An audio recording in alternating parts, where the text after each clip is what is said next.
I don't know how you felt yesterday evening watching the events transpire up in Pennsylvania.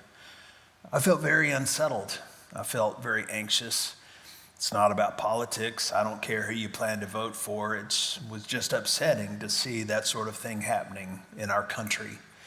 I felt sad for our country. I feel sad for the families that lost someone that they love. Nobody was there expecting to come away in grief, and yet those several families did. And our entire country is even more upset in a very bizarre political season. I really didn't know what to pray. And a pastoral colleague posted a prayer on Facebook that spoke to me. So I'm going to share it with you, and if you find it helpful, that's great. God, we've become like a ship that has lost its compass. Grant wisdom and peace to our national leaders and guide them to seek a common vision for our common good. When solutions are impossible, show them the way. Where there are divisions, let your love prevail. Heal our divisions and heal our land, we pray. Amen. I also want to say a personal word of thanks to you, my church family, my faith community. As you know, we've been in a season of waiting for a new lead pastor, and that day is nigh upon us. Nobody is happier than I am. But I want to say thank you because in what could have been a very difficult season, you have been profoundly gracious with your encouragement and your support and your kindness and your engagement in getting things done and keeping the church moving. I just want to say thank you. You have made this season for me to be fairly enjoyable and pleasant. And I thank you for that because you've been a good bunch of people for me and for one another. And I'm grateful for you and grateful to you. Next week, of course, is Pastor Chris's first Sunday, and I hope that you'll be here to be a part of it and to be a part of the meet and greet that follows this service. It's a great day to start a new season in the life of our church, and I'm hopeful, I'm optimistic for all that lies ahead. I hope that you are too, and I hope that you'll be here next Sunday. I want to share with you a few words from the book of Numbers, chapter 13. It's a pretty lengthy chapter. I'm not reading the entire chapter. I've just picked out a few verses to kind of outline the story from the perspective that I want to share it with you today. This is from Numbers 13. The Lord spoke to Moses, saying, "Send men to spy out the land of Canaan, which I am giving to the Israelites." At the end of 40 days, they returned from spying out the land. They brought to the Israelites an unfavorable report of the land that they had spied out, saying, "The land that we have gone through as spies is a land that devours its inhabitants, and all the people that we saw in it are of great size. To ourselves we seemed like grasshoppers, and so we seemed to them." This is God's word for us today, and all the God's people said, amen. It's all come down to this, really. The people of Israel have traveled across the Judean wilderness in their flight from Egyptian slavery. They're headed towards the promise of freedom, the promise of a homeland, the promise of a place of abundant living and gracious plenty. Everything that they've experienced, everything that they have struggled through has led them to this point, to the brink, to the threshold of the fulfillment of God's promises. Promises that God had made to Abraham more than 600 years prior to this day. When we come into the story, the Israelites are camped in the wilderness of Paran, and God told Moses to send 12 spies to check out the land and see what the opportunities were and to get a handle on what the problems might be. And those 12 men spent 40 days exploring that land. When they came back, they brought incredible samples of produce from the land, including a cluster of grapes that was so big it took 2 men to carry it. I've never seen a cluster of grapes like that. This thing had to be massive. Too bad they didn't have pickup trucks.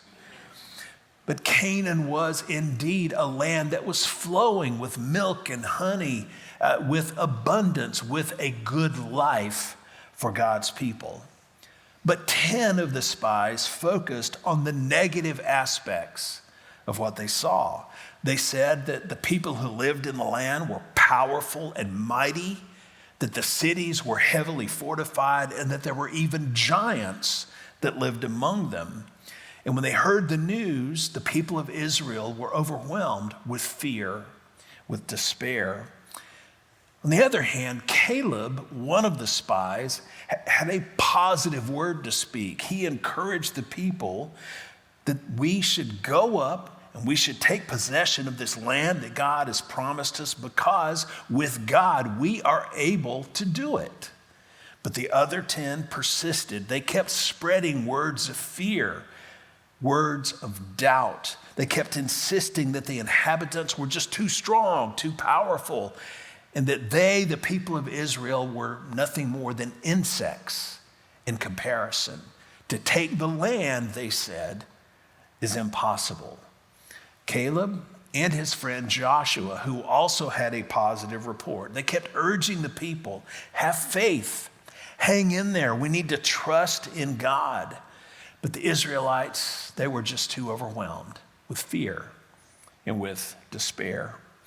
The whole community started to grumble against Moses and against Aaron, who had led them across the wilderness. They said, it would have been better for us to die back in Egypt. It would have been better for us to die in the wilderness, in the desert, with nothing, rather than to go into this country and certainly be defeated by the people that live there. And so they began to talk about choosing a new leader to take them back to Egypt. And Moses and Aaron were overcome with grief and with worry, deeply troubled by what they were hearing from the people, deeply concerned about the lack of faith in the people. And Joshua and Caleb, the two who wanted to go into the land, they tore their clothes, which is an ancient sign of distress, of grief, of just emotional anguish. And they urged again the Israelites, don't lose faith, don't give up hope. God can get us through this. They reminded the people, the land is good. It's a good place. We need to go there. And with God's help, we can overcome the problems. But the people were so afraid and they were so angry that they even began to talk about stoning Joshua and Caleb to death. At this critical moment, God visibly showed up. God's presence became visible. And God expressed frustration that the people had a continual lack of faith throughout their entire journey, despite the miracles that God had performed. And the text tells us that God contemplated wiping them out and starting over just with Moses. But Moses prayed, Moses interceded, Moses pleaded with God. Moses argued, God, if you do this, then the Egyptians, they're going to wonder about who you are and how faithful you really are. Other people will too. Other people will have reason to doubt in your goodness, your power, your faithfulness. And so God listened to Moses. God decided to spare the people from immediate destruction, but he did say that none of the adults that had traveled through the wilderness were going to get into the promised land. They were going to have to go wander in the wilderness for 40 more years until that generation of adults had passed away, and their children would be allowed to enter the promised land along with Caleb and Joshua. The very next day, the Israelites woke up.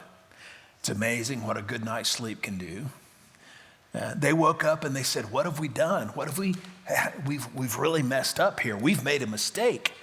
And so they attempted to go and take the land on their own without God's blessing, without God's direction. Moses warned them not to go, but they ignored Moses and they went into battle and they were soundly defeated by the inhabitants of the land.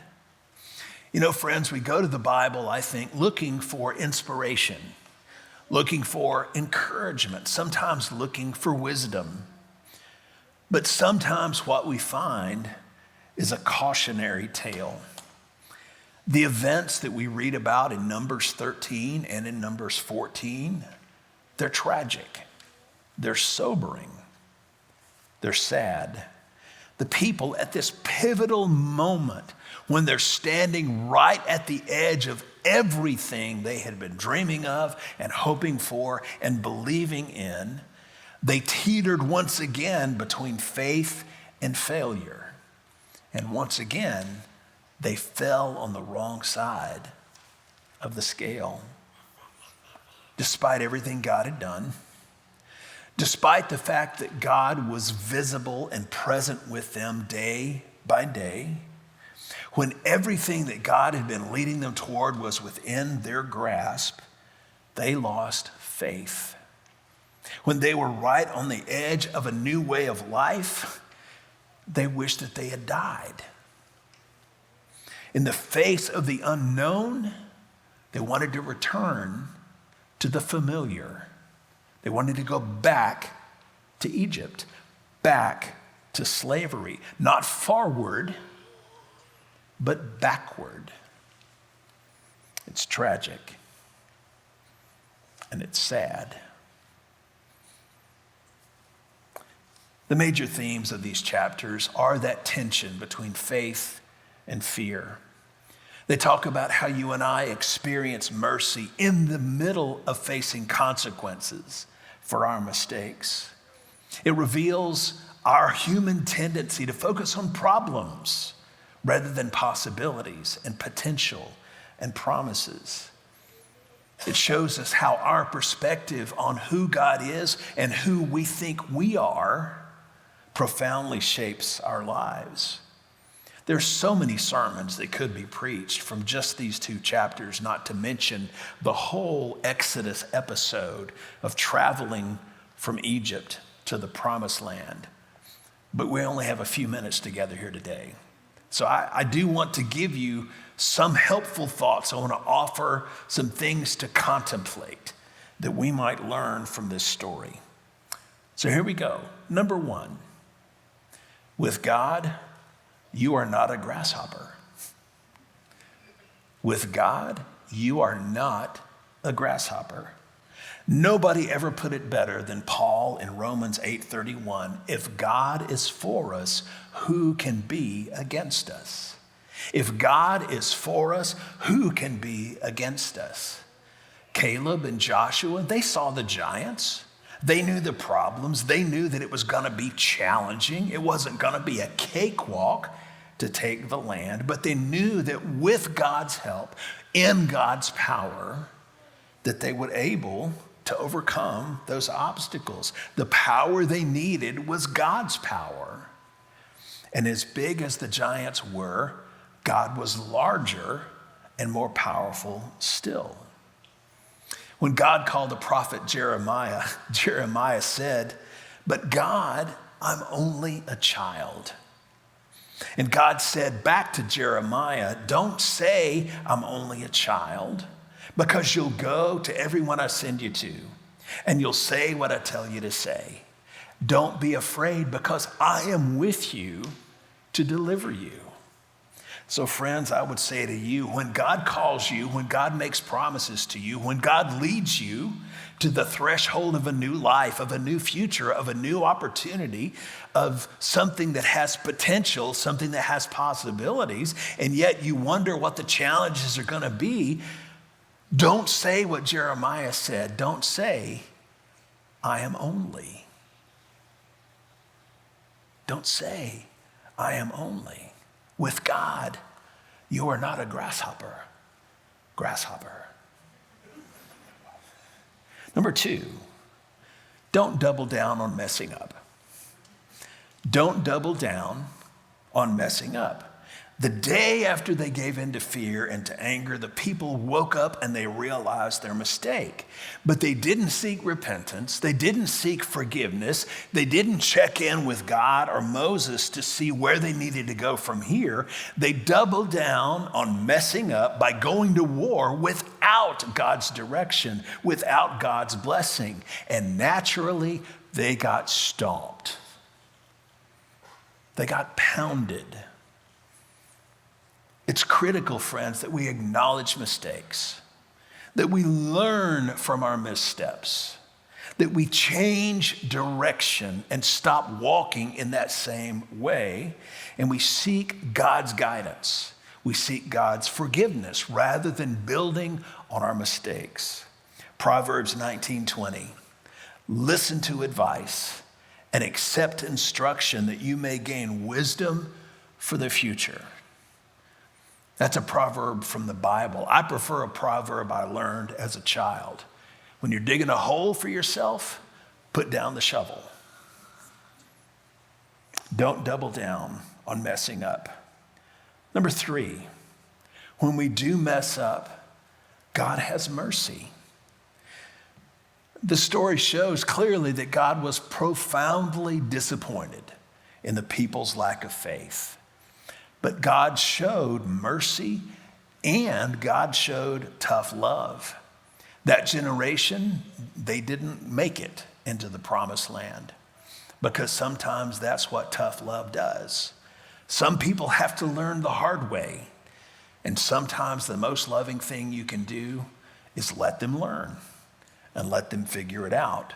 But their children did make it. Their children did not perish in the wilderness.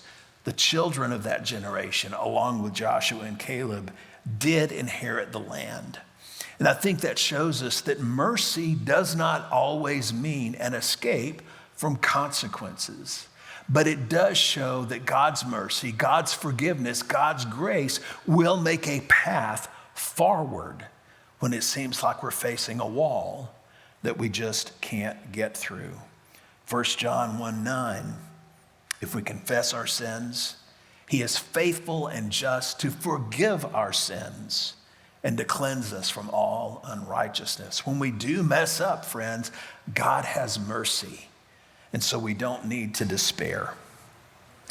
Number 4, be wary of taking on anxiety. Be wary of taking on anxiety.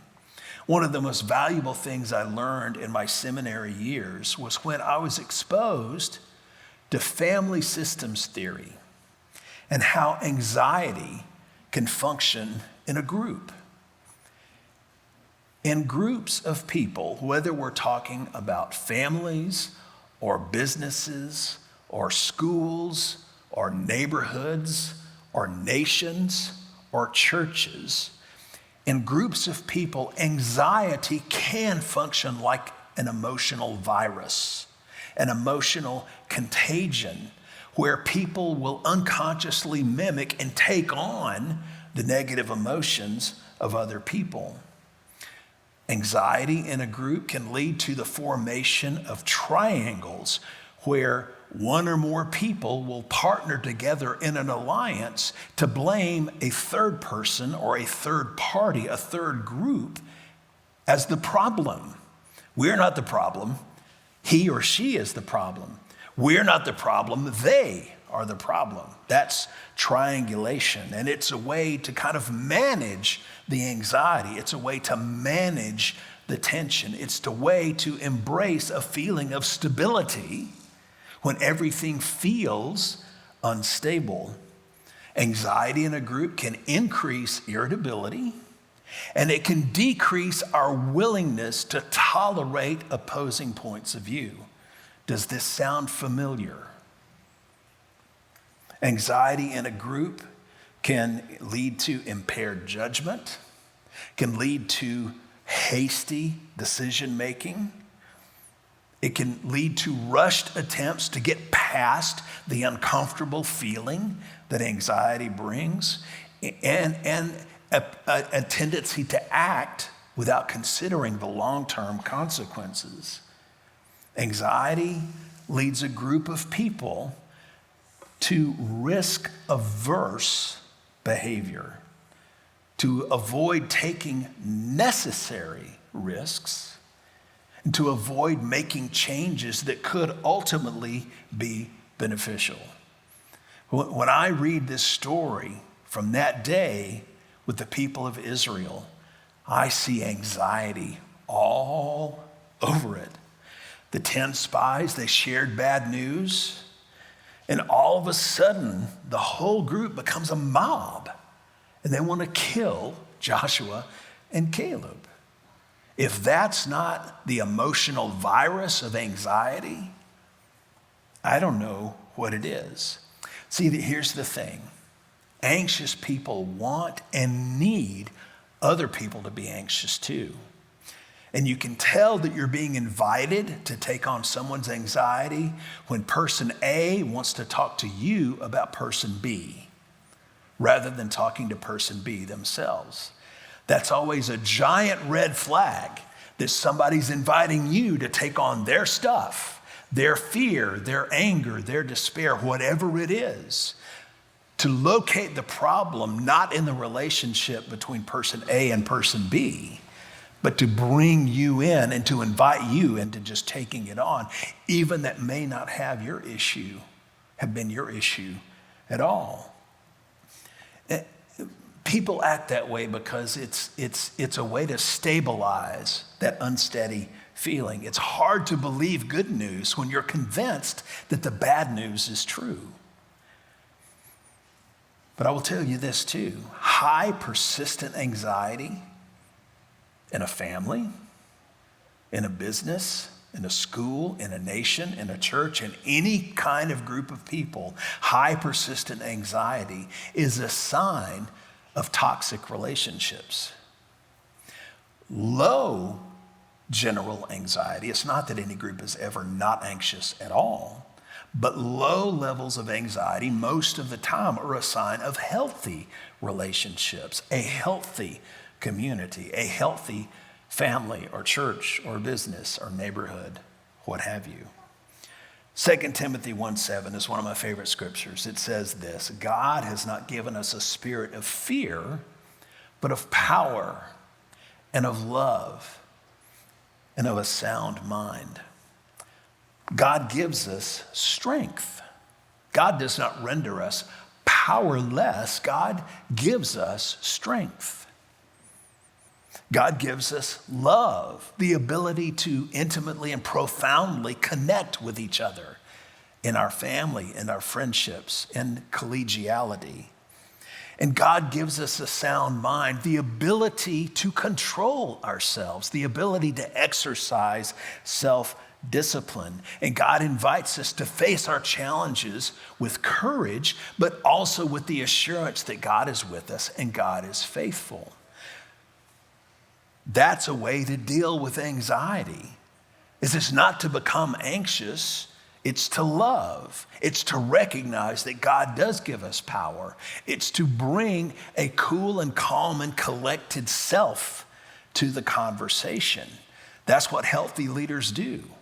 Healthy leaders, when they see anxiety in their group, they bring that cool, calm, collected self, and they deal with issues, not with anxiety and not with personalities.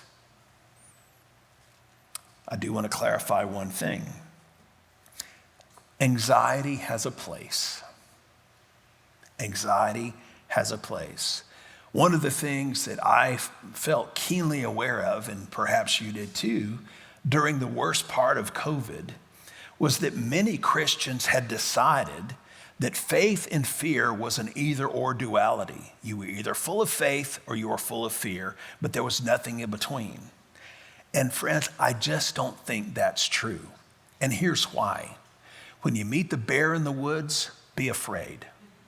God designed you to be afraid when you meet the bear in the woods. God wired a flight or flight response into the core of our brain at the deepest levels of our nervous system so that we can save our lives when faced with danger. There are appropriate circumstances in which fear and anxiety are the absolute right response. Sometimes discretion is the better part of valor. Can't believe I'm quoting Shakespeare. Maybe it was Benjamin Franklin. I don't know, some old guy. But there are times and places where discretion is the right call. I pray that every one of you looks both ways before you cross the street.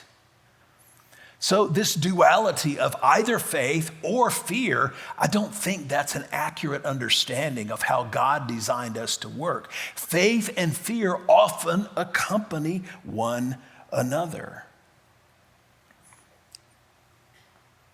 Beware of taking on somebody else's anxiety.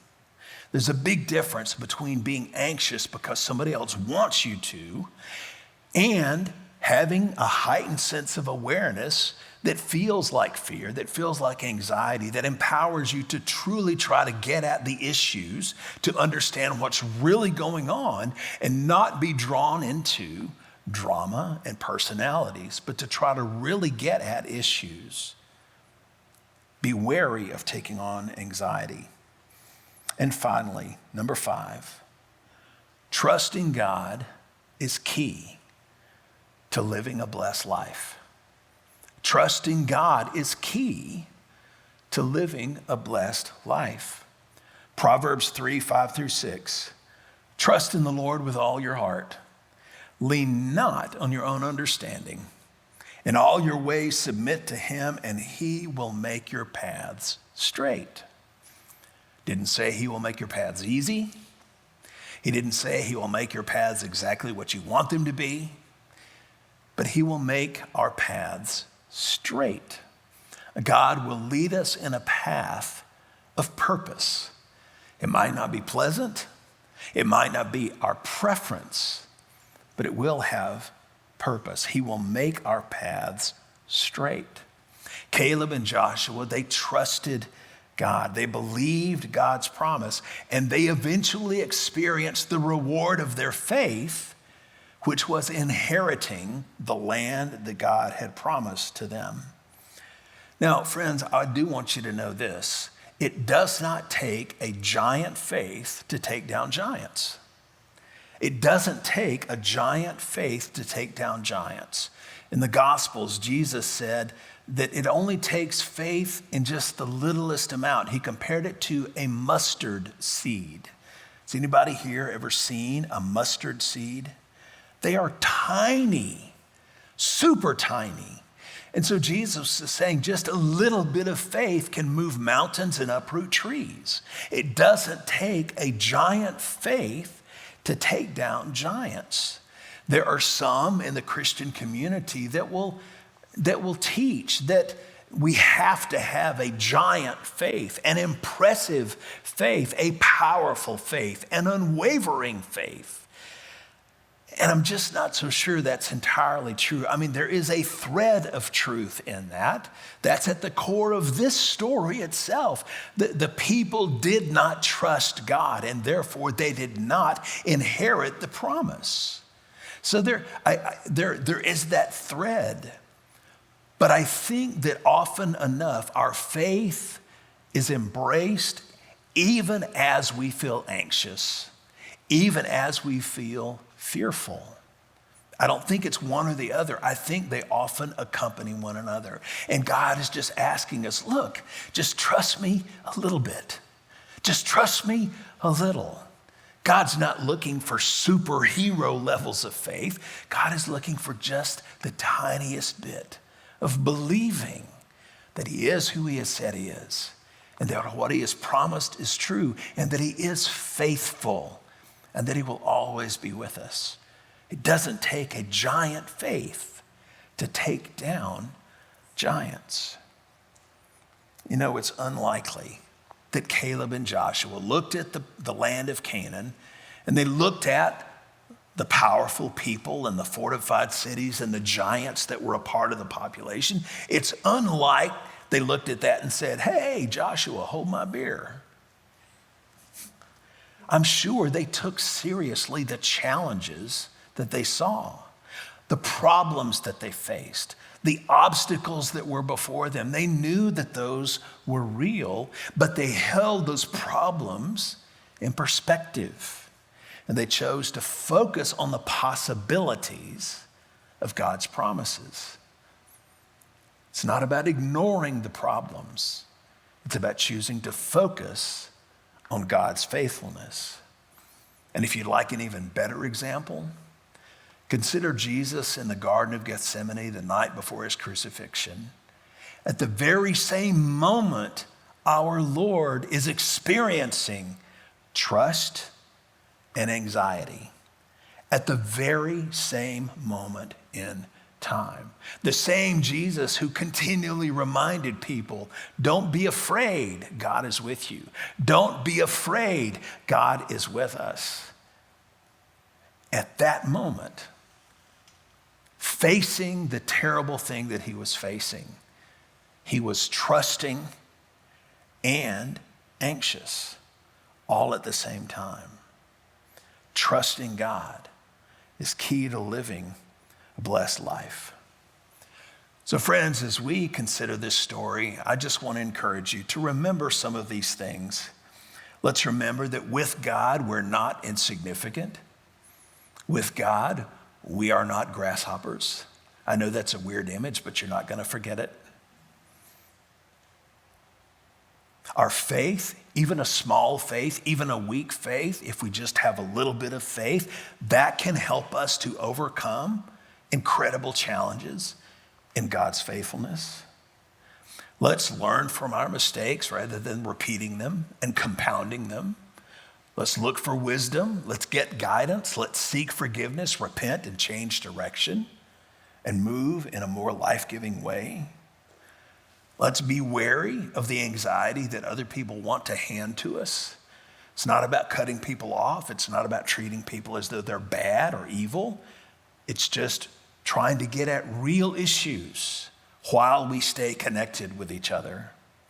And most important, let's trust in God with all of our heart, with all of our soul, with everything that we have, knowing that God is faithful. And just a little bit of trust and faith on our part is key to living the best life that God has for us.